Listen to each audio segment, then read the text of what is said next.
it's ESPN. You know what there aren't enough of on ESPN? Panel shows with people discussing stuff.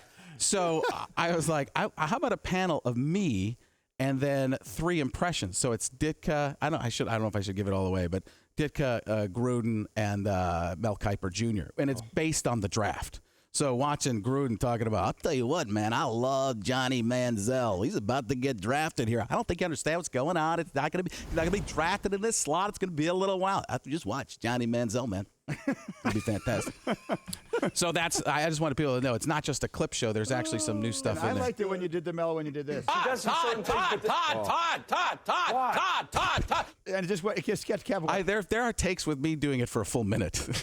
Todd. Hey, so I saw, because I tweeted this. I got to make sure I talk about it.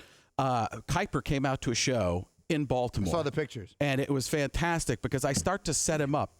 The impression of him, and from the back, and you never want to. He's so nice, and I was talking to him about that and his wife, and I'm like, you're such a different person on television than when you meet. He talks the same way, but he's like you're like your best friend. It's like so nice. Like, you're doing a great job, love what you do.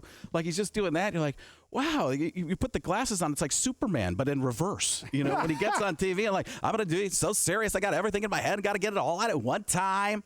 So. So I start to set him up. I'm like, there's this guy, the nicest guy in the world when you meet him, but you see him on TV, completely nuts. And then you hear him from the back of the room. This is Kiper going, Oh, he my says gosh. everywhere he goes. At Radio City Music Hall for the draft, they were doing that too. So, all right. So this, I'll get into the thing because I could see that I'm probably running out of time. No, you're not. And before we get this, I want to ask you something else, because you're doing so many more people now. And I know in the beginning, if I remember correctly, Madden wasn't all that enthralled by the invitation. So you're doing, and part of it is because he'd never met me. I think that's what it is. Exactly. And he met you and he likes you, really? Yeah, like it. turned it around. No, I'm just messing with you. But you're doing so many more different people now. Have you run into anybody else who actually doesn't really appreciate it or like it? No, I think usually when they meet me, it turns around because I'm very self-deprecating. And usually when you see people making, quote unquote, making fun of other people, or doing air quotes, you think this guy's a jerk. He thinks he's so great. And people meet me, I'm like, like, I'm the first one to tell you, this impression is not that good. I wish it was better. This one's kind of just a fake impression. It's just me getting through it. So I'm not one of those people that you ever run into an impressionist person that says that I do 600 impressions. Yeah, really? How many of them were Jack Nicholson with a cold? Yeah. I mean, come on. The reality What is. does Jack Nicholson sound like with a cold? Listen, I'm not going to be able to talk to you right now. Okay, so tell us what it is you have planned for it today. Well, this, I thought, it's one of those things. I was actually listening to you guys, the podcast, and it was a promo.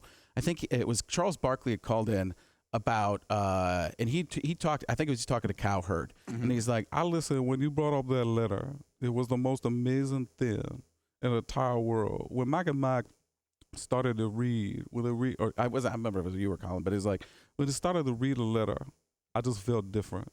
And it said, how could you not love LeBron James? I thought, well, that letter is amazing. It's the LeBron letter. The LeBron letter back to Cleveland. It makes so much sense, and it feels so good. There's only one way it could be better. And then I thought, if I could get some, you guys have some like Shawshank type music? We do.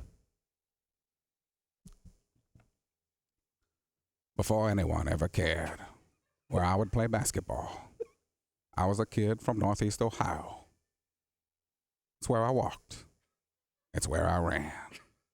It's where I cried. It's where I bled. It holds a special place in my heart. People there have seen me grow up. I sometimes feel like I'm their son. Their passion can be overwhelming, but it drives me. I want to give them hope when I can. I want to inspire them when I can. My relationship with Northeast Ohio is bigger than basketball. I didn't realize that 4 years ago. I do now. Remember when I was sitting up there at the Boys and Girls Club in 2010? I was thinking, this is really tough. I could feel it. I was leaving something I'd spent a long time creating. If I had to do it all over again, I'd obviously do things differently. But I'd still have left. Miami, for me, has been almost like college for other kids. This past 4 years helped raise me into who I am. I became a better player and a better man. I learned from a franchise that had been where I wanted to go. I will always think of Miami as my second home. Without the experiences I had there, I wouldn't be able to do what I'm doing today. We actually ran out of music. I'm not promising a championship. I know how hard that is to deliver. We're not ready to right now, no way. Of course, I want to win next year, but I'm realistic. It will be a long process, much longer than it was in 2010. My patience will get tested. I know that.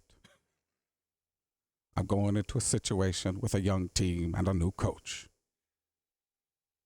I will be the old head. But I get a thrill out of bringing a group together and helping them reach a place they didn't know they could go.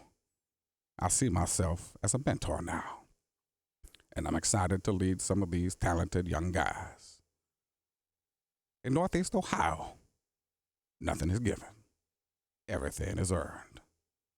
You work for what you have. I'm ready to accept the challenge. I'm coming home.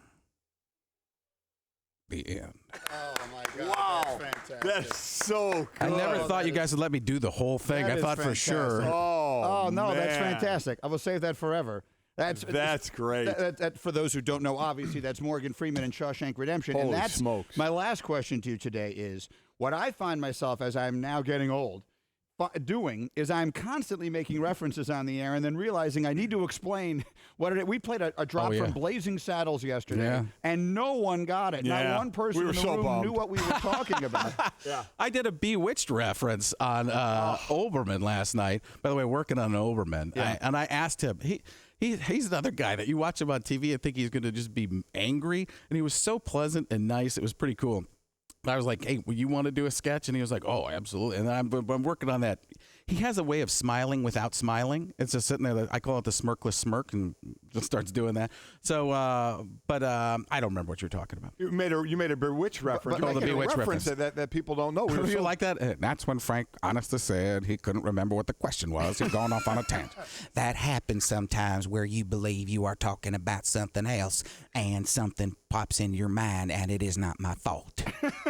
Oh, so let's just, before we go, let's do what you are most famous for, and that is just run through a whole bunch of them. Sure. Give us anything you want. Go ahead. Just Yeah, give us a I'll little tell you what, we barely did any John Gruden. That coming up, that special, man. I'll tell you what, that's a special. You know, the only thing more special than that right now may be Johnny Manziel. Talk about a lot of different things going on. Caliendo going to be doing all the different voice, going to John Madden, trying to figure it out. #perfect. Trying to think of who else I do. I did a little Barkley. Who else have I not done? You host we did for a couple of seconds. Remember that? I got to be honest with you. I don't even know what you're talking about right now. See this going. I gotta.